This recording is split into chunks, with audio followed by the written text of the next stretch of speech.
Good morning and welcome to For the District. It's the podcast for Jackson Madison County Schools. I'm Greg Hammond, Chief of Public Information, and this is episode 97 of the JMCSS podcast. October is Breast Cancer Awareness Month, a time to honor strength, raise awareness, and stand in solidarity with those affected by the disease.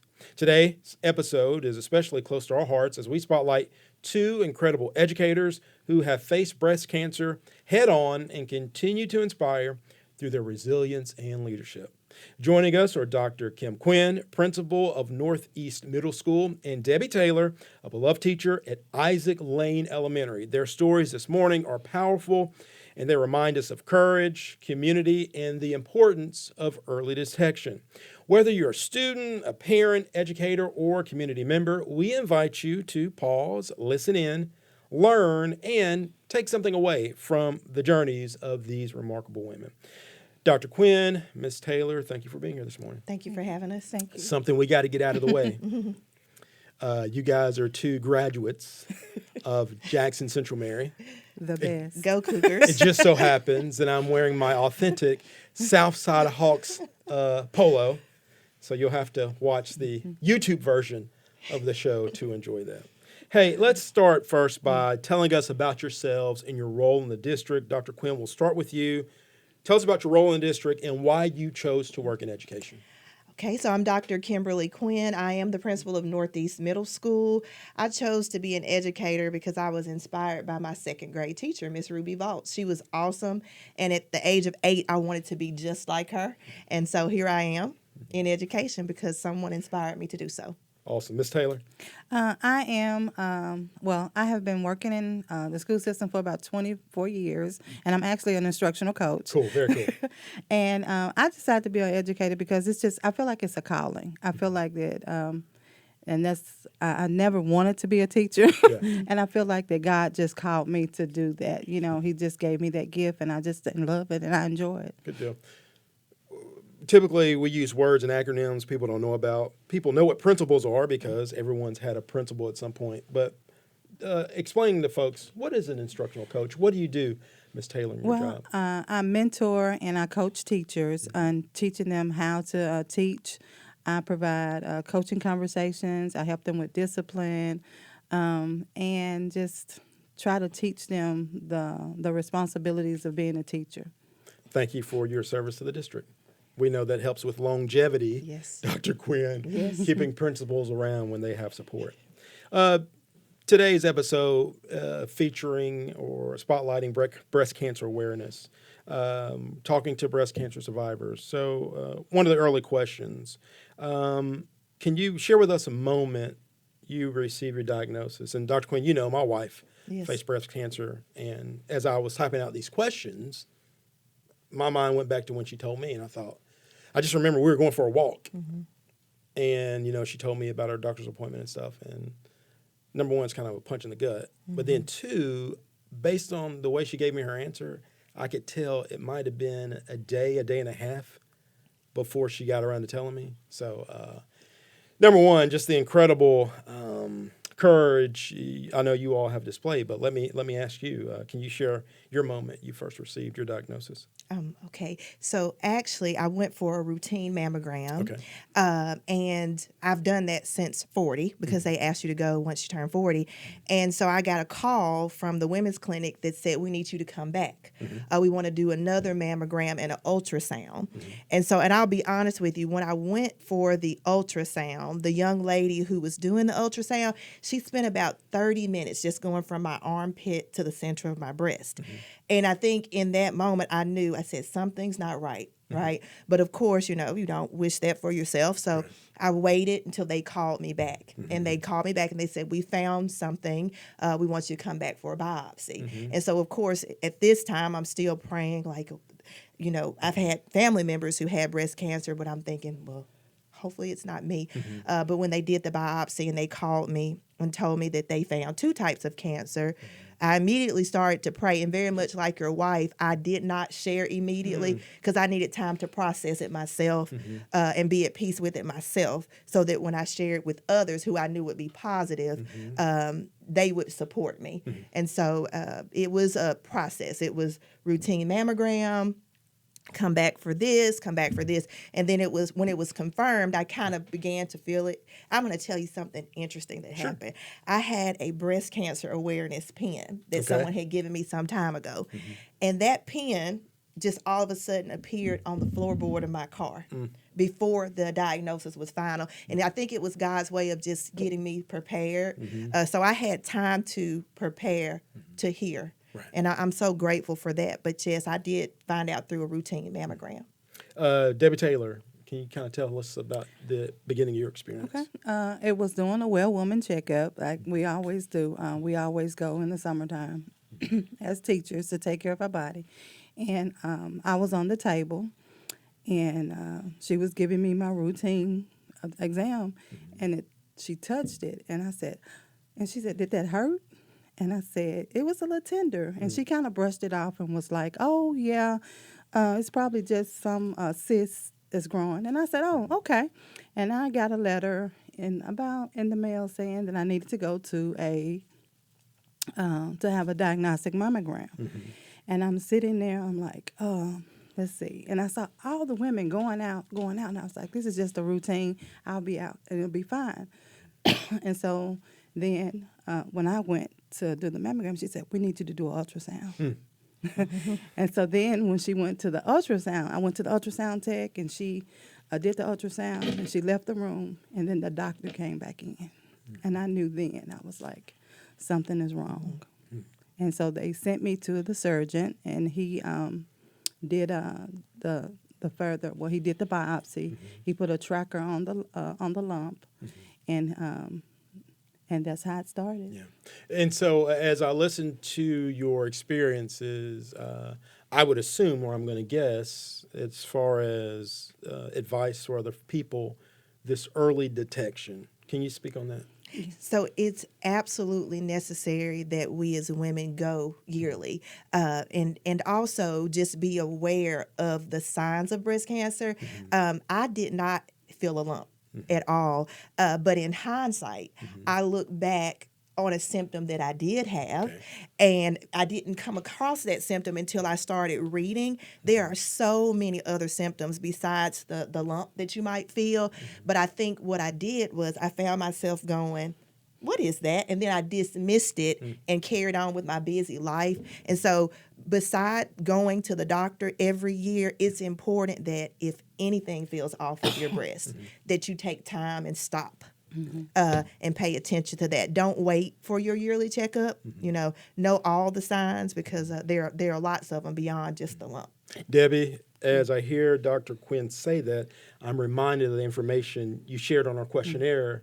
This thought, was it listen to your body, trust your body? Listen to your body, trust your body. Absolutely. And I'm just going to echo what she said. There were signs there that I didn't pay attention to because I'm over 50.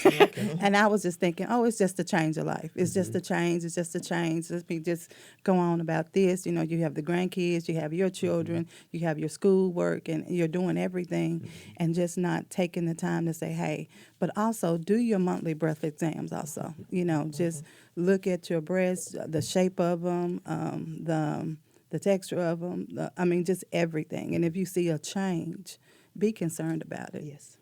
This is episode 97 of For the District, the podcast for Jackson Madison County Schools.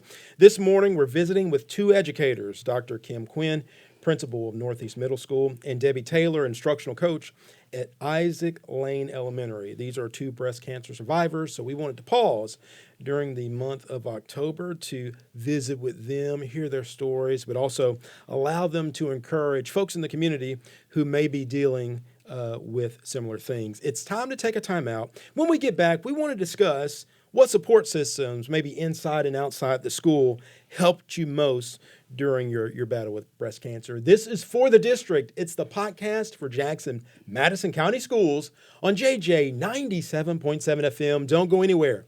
We'll be right back. There's never been a better time to choose Jackson Madison County Schools. Yes, sir, I love it. It's absolutely an amazing environment. The teachers and the way their teaching is, their instruction, all of it is just really encouraging. With a number of magnet schools and specialty programs, you can experience a higher standard tuition-free when you choose Jackson-Madison County Schools.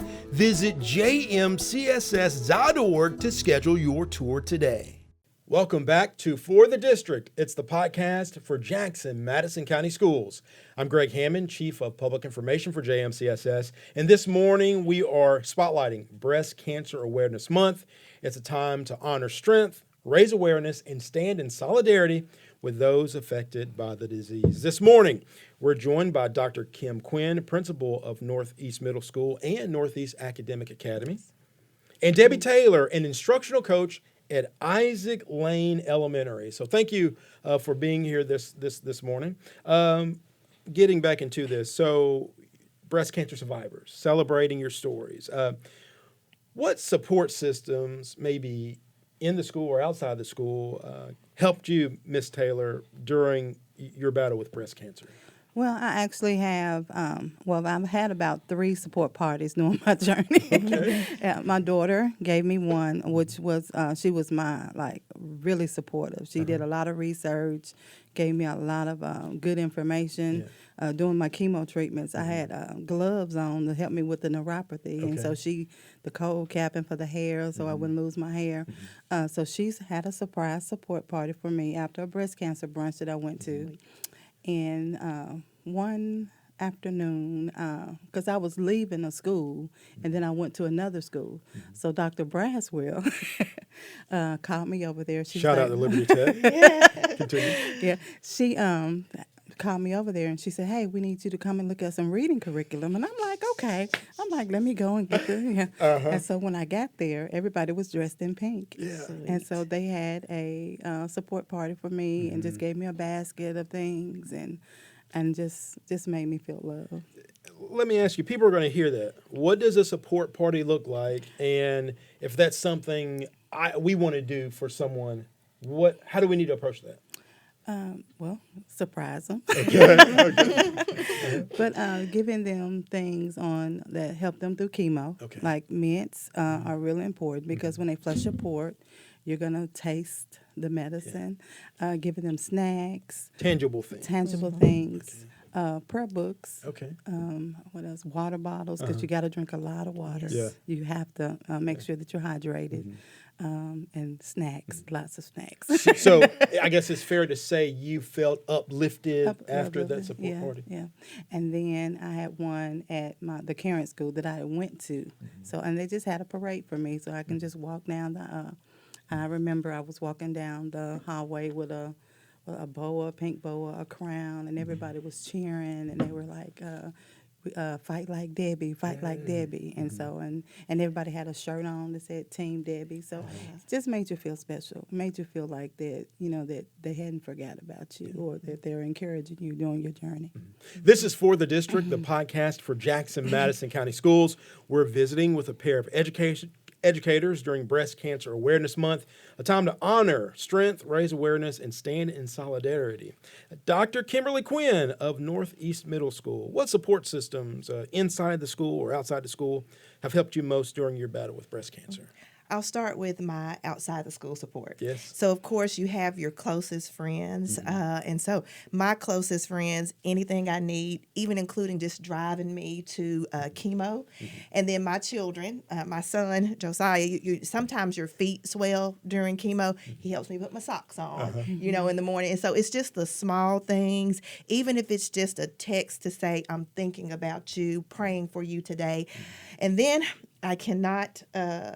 oh my goodness, my principal friends. I'm going to just talk about them and the people at the district. So during chemo, a lot of times you're home, you're sick, you cannot get out of bed. Every treatment day and every day that I knew I would be sick, a different principal or group of principals would bring dinner to me and to my children. I feel like my children feel like they're all aunts and uncles at this point, and people at the district office as well. And then I've had just random people, Miss Debbie, who found out I was battling, that reached out to me and actually gave me the shirt I wore on my last day of chemo. So to have those people who've gone through it take care of me has meant so much. And then my staff, I'm just going to talk about them. I don't know. It's almost like you're not going through this alone. They remind me, sit down. If I'm swelling, and just we care about you. It's okay to not come to school, because a lot of times you feel that pressure to be at work, and so I don't know. There are so many people that I could acknowledge and thank, like. And I don't want to get you in trouble. This process, I will just say this. I even had someone come and cut my yard. Oh, wow. Mm-hmm. And so it's just the little things like that that you don't know that you need, because you're focused on your health, and maybe your yard is a little bit high, and then somebody just randomly shows up to cut your yard. And so I just think everybody who even thinks to say, I see what you're going through. Because even Miss Taylor, she didn't have to reach out to me. Someone told her I was going through this. And so she reached out to me and just said, hey, I've been there, and encouraged me. But I'll go back to my principal friends. It's just amazing, for people to make sure they take care of you and your children. And my staff. I could talk forever about my support system like Miss Taylor did. It's just amazing to know that people are with you, because it's not an easy journey, but having those people makes it easier. Yeah. So what I'm hearing you say is, when it comes to providing support for folks battling cancer, intentionality is big, and the small things. Yes. And I didn't even mention, the weekly treat, because I had to go weekly for my treatments, and I didn't mention my family members that actually took off work to come and sit in that chair, and just to be there with me, to play games, or to sit and just talk, because my treatment was an all-day treatment, so I had to be off, every week. Dr. Quinn, we have a clip we want to play, and of course, folks that watch the media or get the Superintendent Chronicle know that Northeast Middle School honored you with a pink parade, and in fact, that day, I'm told you were wearing the shirt that. That shirt was just a random shirt. Okay, yeah. But I received the shirt from Miss Taylor as a gift on that day. Yes. Okay. So just listen in. The voice you're going to hear during this clip is Dr. Dokes, who is an assistant principal at Northeast Middle School. Let's play that clip. Northeast scholars and staff had a celebration for Dr. Quinn, celebration of her final chemotherapy treatment. We wanted to celebrate her and show her how much we love her and how much she inspires us. Her family was here waiting on her, which she did not anticipate. This is her life. These students are her life. And I believe that everything she does is for other people. And they have seen her go through this and fight, and they're fighting along with her, and we wanted them to celebrate along with her. She is an inspiration. She is here. She comes in every day with a smile on her face, and I have learned so much from her. I've learned how to lead with grace and lead with dignity, and to persevere and never give up. Never give up. Never. Students say never. Never. Understand that. Never give up.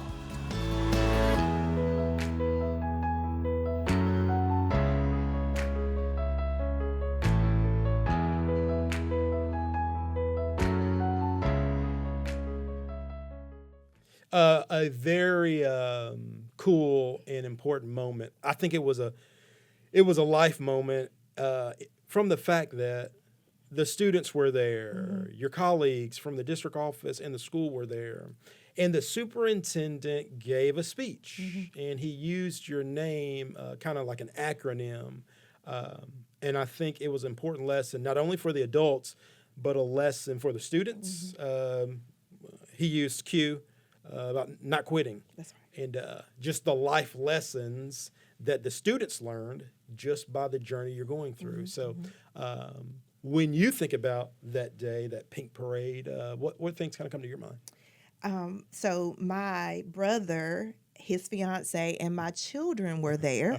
And so as I was walking down the hall, they kind of just walked from the side. And so in that moment, I went, my school family has thought enough to connect with my family. And of course, when I got inside, my mom was sitting there. So they went through getting her there. So I just thought, all the people I love are in this very place. Now, the principals, I thought they were going to come to Memphis to watch me ring the bell. And so I called and said, don't come down, you all. They're not going to let me ring the bell just yet. They want me to wait. I don't know that they were ever planning to do that. So when the doors opened and they were all there, I just thought this is amazing, because they didn't let me ring the bell. So that day where I rung it, because ending chemo is worthy of ringing a bell. It just did something to me. I just went, wow, and so it also pushed me to be able to finish this journey. But it took me aback because they planned a fake meeting for me to attend. Sounds like your situation did. They planned a fake meeting for me to attend. So when I got there and saw all those people, it just really made me feel like this can be done. I'm not alone. I'm not alone. And so we're visiting with Dr. Kimberly Quinn, principal of Northeast Middle School, and Debbie Taylor, instructional coach at Isaac Lane Elementary. They're visiting with us because October is Breast Cancer Awareness Month, and today's episode is just spotlighting two incredible educators who have faced breast cancer head-on and continuing to inspire through their resilience and leadership. Something you touched on, I want to ask this. Something you touched on. That feeling a lot of us get, whether we, just this idea that, I got to be at work. So let me ask you this. How did you balance, Debbie, your professional responsibilities with your health needs during treatment? How do you do that? Well, excuse me. Well, I knew, first of all, because I had 120 days. And I'm not I don't take off work often. So that was the first thing. So when they told me about my treatment plan, I asked, I said, well, what's going to happen? And they told me, you're going to get steroids that are going to help you through the first couple of days. And so I kind of strategically placed it so I would go on Thursdays. And then when I went on Thursdays, I could get all my work done Monday through Wednesday. Friday, I could come back to work because I was still kind of pumped up on steroids. And I knew that the weekend, I could kind of lay down and relax. So, and that's how I balanced it. I'm like, okay, I know that I have to go to this treatment. And then I tried to schedule my appointments around maybe like fall break or the breaks. And it was just, I'm so lucky, just fortunate that my schedule would allow it. Awesome. Dr. Quinn, the question being, how did you balance your professional responsibilities with your healthcare needs during treatment? So very much like Ms. Taylor, I knew that Monday would be my treatment day, and typically Wednesday and Thursday, my body would tell me. And I will tell you, I'm one of those people who go, I'm going. That work ethic is, I just need to be there. But between my body telling me, because it will tell you, and people around me telling me, it's okay. Say it again, Dr. Quinn. It's okay to not be there. And I had to have people go, you should go home. But it's like, that's what you do. You go to work, you're around your work family. And so sometimes you have to be reminded it is okay to not be there. Because if you're there, you end up where you can't be there. And so I had help with the balance. And I'm grateful for that. And then your body also tells you, So. And can I just add, and also I had a compassionate principal, James Walker.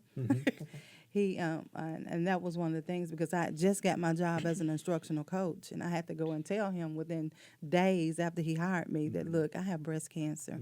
And he was like, you're going to be okay. Might I also add Sure. the compassion of my superintendent. Dr. King is like one that truly cares about you, and he will remind you to take care of yourself. And so there were times where he'd go, now let me find out you're at that school. I know where you live. And I really thank God for that personal touch, much like you said with Mr. Walker, where he reminds you it is okay, and I'm grateful for that too. So That's funny. Let me chime in, and we may be getting close to the commercial break, but when Dr. King was here that first 2 years, something that I think we were reminded of just the other day. He didn't talk about test scores. He didn't talk about metrics and numbers and data. He talked about culture. That's right. Getting the culture right, keeping the kids number one. You know, the students are first, along with your staff. Safety, and taking care of yourself. That's right. So we are blessed to have a superintendent who not only says it's okay to take care of yourself, but then also puts platforms in place like the We Care initiative that incentivizes employees taking care of themselves. So when we have these breaks, whether it's a fall break or President's Day or being out of school, those reminders, whether it's a doctor's visit or simply a pedicure, manicure, there are a lot of ways you can put yourself first. And the fact that we're encouraged to do that makes you want to work harder for the district. We're visiting with Dr. Kim Quinn, principal of Northeast Middle School, and Debbie Taylor, instructional coach at Isaac Lane. And she said James Walker, so I have to say shout out to JCT. It's time for us to take a commercial break. When we come back, we'll have final comments and kind of some final advice for folks who are battling breast cancer or know people who are battling breast cancer. This is the podcast for Jackson Madison County Schools. It's for the district on JJ 97.7 FM. We'll be right back. There's never been a better time to choose Jackson Madison County Schools. Yes, sir, I love it. It's absolutely an amazing environment. The teachers and the way their teaching is, their instruction, all of it is just really encouraging. With a number of magnet schools and specialty programs, you can experience a higher standard tuition-free when you choose Jackson Madison County Schools. Visit JMCSS.org to schedule your tour today. Welcome back to For the District. It's the podcast for Jackson Madison County Schools. Can you believe it? Episode 97. Wow, we're getting on up there, inching closer to 100. Week by week. Today, we've heard powerful stories of perseverance and hope from Dr. Kimberly Quinn, principal of Northeast Middle School, and the instructional coach from Isaac Lane, Debbie Taylor, which I don't know if you guys know, but the futsal or indoor soccer team at Isaac Lane is pretty good. And I got to shout I'm just going to throw that out there. And you got to shout my principal out, Janet Gore. Miss Janet Gore. Special things, great things going on at Isaac Lane. In fact, keeping up with the chronic absenteeism improvements, Isaac Lane, one of those schools doing great things. So Debbie Taylor, instructional coach at Isaac Lane. Some final thoughts. What does breast cancer awareness mean to you personally, and how do you hope others will engage in it moving forward? It means, like I said, it's like a birthday month for me. Really? Because it's another chance. Mm-hmm. It's another day. It's another month. I try not to get emotional about it, but I survived because so many people don't. When you get that diagnosis, you think, oh, this is just the end. But I just remember my surgeon saying it's treatable and it's curable. And just to live life and not take anything for granted. And I'm just hoping that people will be educated about it. There's more than one form of breast cancer. Not everybody's treatment is the same, but take care of yourself and make sure that you go get those screenings, that you do your self-breast exams, and that you prioritize your health. I will say, before we go to Dr. Quinn, from a district level, the communications team sent out a form in the Teachers Lounge. It's the newsletter we send to all of our teachers and employees throughout the district. And we sent out a request asking for breast cancer survivors to share their stories. And Debbie Taylor, one of those teachers. I will say, caught me off guard. My wife actually filled out a sheet, but as of this recording, she's a special education assistant, so they're taking students to one of the local pumpkin patches, and that's what she wanted to do today. And so I do thank her for sharing her information with us. And Debbie, something that she said, the embrace your body, the most powerful thing in prevention is knowing your body. Trust it, listen to it. Always stay connected with your own sense of health if you are led to get a checkup. And so it was just many of the things that you said in your answer form were similar to hers. And so I thought that was neat. Thank you, Debbie, for responding to the form and sharing your information. Dr. Quinn, Breast Cancer Awareness Month. What does it mean to you personally, and how do you hope others will engage with it? So prior to me becoming someone who has breast cancer, I would see the pink ribbons, the pink shirts, and I would sympathize with those who were battling. But now, when I see a pink shirt, I go, that's me, you know? And so I empathize with those who are going through this. And so it is a month, but it's not something that ends for me in October. Correct. You know, it's a part of my life now. And so I would just ask others to make certain that you are aware of all of it. When we say awareness, not just what they tell us, but make certain that you read and you are aware of all of the symptoms. That would be my biggest thing to women, and not just women, but men as well. I've had a chance to talk with several people since I was diagnosed, and I shared that have come to me, and they may not share this like publicly. A lot of people go through this privately, but some men too. And so although we think women, I would just urge everyone to listen to your body. Don't assume it's just a female disease. And whether it's hypertension, breast cancer, or whatever, you have to learn to be your own advocate. That's right. And so Absolutely. that's important. We want to thank you for setting an example and being brave, for sharing your story, for allowing us into your journey. And we know that not just this morning, but throughout this process, you have inspired not just women, but men, but also as the students in our school system have seen these battles, they get to learn a little bit more about life and perseverance. And that's the kind of thing you can't learn in a book. Almost a. So thank you again. Breast Cancer Awareness Month, as Dr. Quinn said, is more than pink ribbons. It's about early detection, education, and standing with those who face the fight.